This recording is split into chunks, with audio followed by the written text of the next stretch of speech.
दिनै आं बिसानिफ्राय दुलाराय जोंनि बर' गासैबो मोनफ्रोमबो आफाद बेनिफ्राय साफ्रोमबो बर'फोरखौ मिस दिप्ति बसुमतारी जाय बिथाङा चाइनायाव दा कम्पिटिसन खालामगासिनो दङ बिथांखौ जाहाथे बयबो रायजो राजाफ्रा भट होनानै देरहासार खालामनो थाखाय बयबो रायजो राजाखौ आङो बिसानिफ्राय खावलायहरनाय जाबाय। दङ आरो बिथांनि जितु भटिं लाइनआबो दा सोलिबाय 5 नभेम्बराव फाइनाल जागोन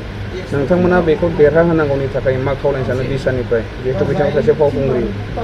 जों बेखौ बिसानिफ्राय बयबो रायजो राजाफोरखौ जों खावलायहरगोन जाहाथे बिथांखौ मदद होयो सापर्ट खालामो। बर' फिसा हिसाबै जोबोद गोग्गाथाव बाथ्रा बियो जों बेखौ बिसानिफ्राय दिनै बा गाबोननि गेजेराव जोङो दुलाराय रायजो राजाखौ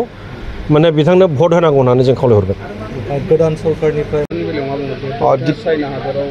दिप्ति बसुमतारीया जिखिनि दिनै दावखोनानै दङ चाइनायाव बिथाङा इन्डियाखौनो रिप्रेजेन्ट खालामदों बिउटि कन्टेस्टआव बे समाव जिहेतु भटिं सिस्टेमावसो बे उइनिंनि रिजाल्टआ फैगोन नालाय बेखायनो जों गासैबो बर' रायजो राजाखौ बिथांखौ जों भट होनो थाखाय जोंनि बड' सिनियर आर्टिस्ट एस'सिएशननिफ्राय जोङो खावलायनाय थाबाय आरो बिथांखौ जाहाथे सापर्ट खालामो मेन्टेलि आरो भटिं खालामनानै जाहाथे सापर्ट खालामनानै देरहाहोनानै फैहोनो हायो बेनि थाखाय जों बड' सिनियर आर्टिस्ट एस'सिएशना रायजो राजाखौ खावलायनाय थायो।